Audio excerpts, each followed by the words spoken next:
and welcome to a Q&A video. Let's get right down into it. Oh!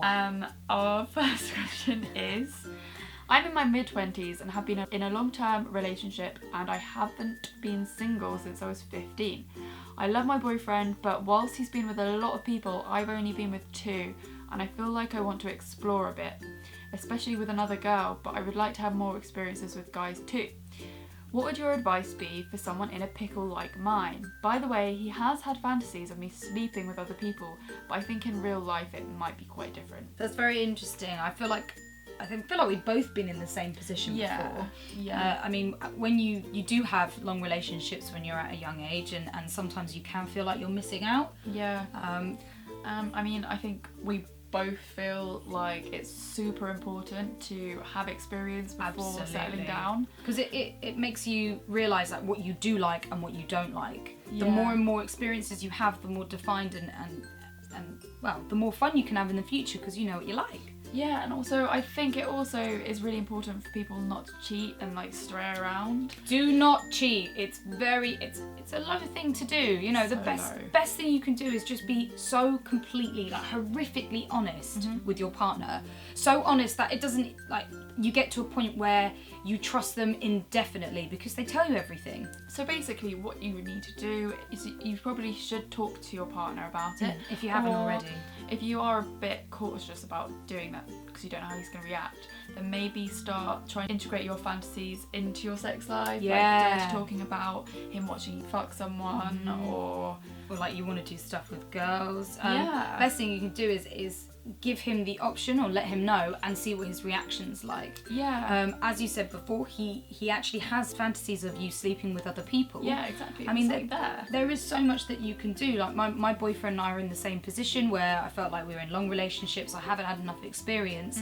But the fact that just talking to him about it and gauging his reaction, seeing where it's going we did it over a long period of time, seeing what he thought about me having sex with another man was like, it's a daunting thing. You do get terrified because you don't know if you're going to look at each other differently or whether you're going to be disgusted by it. Yeah. The worst thing is not knowing, and most people don't try because they don't know, or they don't know what the outcome's going to be. But if you talk to each other on a completely open level and explain to each other that, but what if this happens, and look at every single side to the situation, then you can only do right. Yeah. And there's also things that you can experiment with as well. Like there are, like, you could try a threesome. Yeah. That's quite a good way of starting to see if you'd both be okay with having someone else in the picture. Especially because it's safer for you. You know, you are a couple, and for a third person to come in, you have all the control. Yes. You can decide what's going to happen, like who likes who, and especially if you're completely open about it and you talk to each other like you're equals. Then nothing should be hidden. If you talk about everything, even the fact that this might not go well or it might go too well, you have to talk about every aspect so you can prepare yourself to deal with that situation when you get there. There's lots of things you can experiment with though, so that's the good news. Like Thrinder. Thrinder's a three-way app pretty much. Where you can find other people. Maybe it's worth having a go with that, or even like sex parties, like killing kittens, or because you don't have to do anything. Torture garden's a great way to experiment. Yeah. Like going to a fetish club, because you don't have to partake. You can sit there and watch and see what the vibe is, and if you fancy it, get involved. But honestly, communication and honesty is so key to this. Talk to each other about absolutely everything. Always. And then nothing can be hidden. As soon as you hide something, then you know it's wrong. Question 2. I just watched your new video. It was the discharge video. I was just wondering if it's normal not to get any discharge. To the best of my memory, I've never experienced any discharge, and I'm 17 years old. Is that a bad thing? Nope. Not at all! No! It's amazing that you don't get any discharge, and it's completely normal. If that's what your body does, that's what it does. Every woman has different amounts. Yeah, I mean, all our bodies are different, all our bodies do different things, obviously similar things, but different. And everyone gets different amount of discharge. Some people have loads, and that's normal for them. Yeah. Some people don't get much at all. Yeah. I guess the thing that we want you to watch out for is if anything changes. Yeah. Because that's when you might need to start, like, go to your doctor to ask ask about, or just sexual health clinic.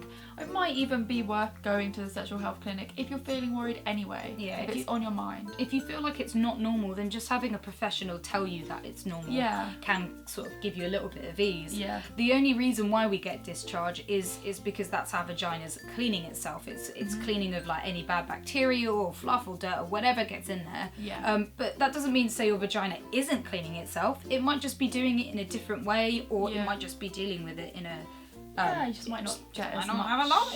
Yeah.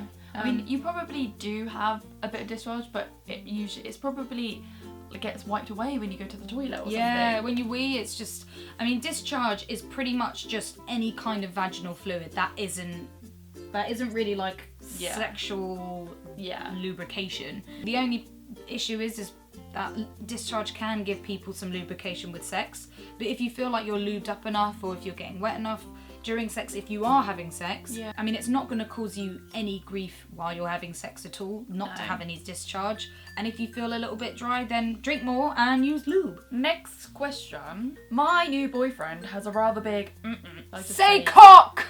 Willy! He said it was around 7.5 inches, and it's scary as much as it is impressive. We've only had sex twice, but I'm dreading having sex again, as I've only been with one other fella and he was only 5 inches. Is it normal for me not to enjoy this? What can I do or try in bed to solve this?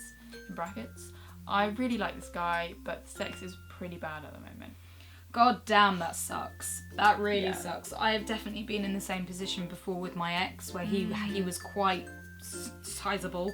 And having a big dick's great when you're doing a one night stand, but it can be very, very tricky when you're in a relationship and you're having regular sex with a partner. Because sometimes your vagina just doesn't want a big dick. To be honest, every girl thinks that she'd love a big dick, but when it comes down to it, it's just not that practical. Yeah. I mean, if you haven't already, talk to your guy about this. Tell him.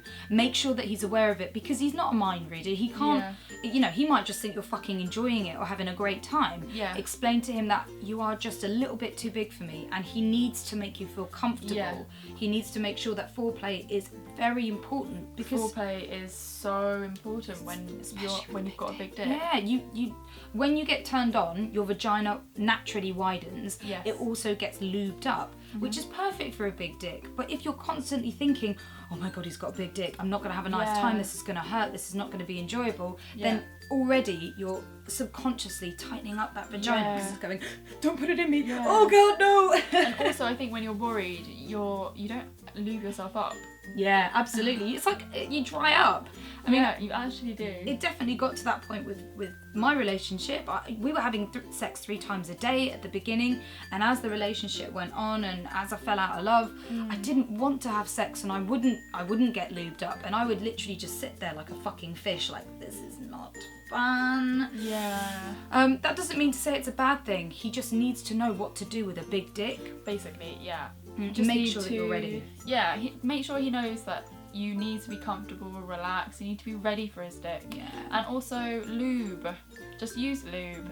It will help so much. Absolutely. Make sure it's a lube that works with you as well. Like, invest in a good lube. Don't buy one from Boots or like Durex or whatever. Some of them are really shitty. I really don't like Durex lube.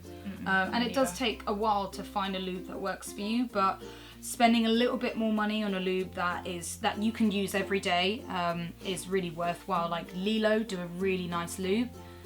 Yes Lube, I think it's like a sort of organic lube. That's really, I've heard amazing stuff with that. Especially for people who have to use lube every day. And if you're not using condoms, coconut oil is a really good alternative. Coconut oil. You can use it for everything. It's worth giving a go. But if you talk to him and he's not okay about this, he reacts in a bad way, my advice is to just get rid and move on. You know, if he's not gonna make you feel comfortable enough to enjoy sex, he's not worth your fucking time. Final question. Must be an interesting experience being a spectator on a porn set. How did you feel? Did you get aroused while watching it live? Winky face.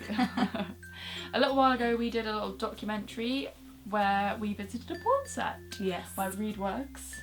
My home job. This is what he's talking I was going about. to say my hometown, but My my home job. What do you think? Because you hadn't been on a porn set before. Yeah, I thought it was a really fun environment, like really relaxed. It was still a job, so there were like people getting stressed, like it's a film set. It's gonna happen. But did I feel aroused? No. No. There are a lot of people around, and for me, that was not on turning at all. Yeah. I mean, you're in work mode there. Like, Yeah, you don't really exactly. think about sex. You're not thinking about it. You're watching it, but you're not thinking about sex in that way. Especially the first time. I think it's Yeah. almost a bit of a shock. Well, not necessarily like a shock in a bad way, but like people are having sex in front of me. I'm going to watch this out of interest rather than arousal. Yes, exactly. And see what happens. And also because you work in film, you're looking at the rest of the crew as well as the models. Yeah. I mean, me on the other hand, I've worked on a lot of porn sets, and most of the time it is work. It is two people fucking for work, and sometimes it's enjoyable for them and sometimes it's enjoyable for the crew. I've seen some scenes where I've been like, oh my god, that was hot, when there's been performers that I've really fancied, or if they've had a really good connection, or if one of the models has clearly had a good time, you know, she's been squirting everywhere or very openly had orgasms. I've really enjoyed that. Yeah, I can imagine that, because I wasn't attracted to the people that we were filming at all. So maybe if it was someone more of the type that I would like, I might have actually felt a bit turned on. What is enjoyable is when they enjoy it and when they enjoy each other. For me, that's arousing. But most of the time it is work. You've got your game on, and it was a cool experience though, like super job, to be honest, super job. And if you want to watch it, we've got a link in the bio.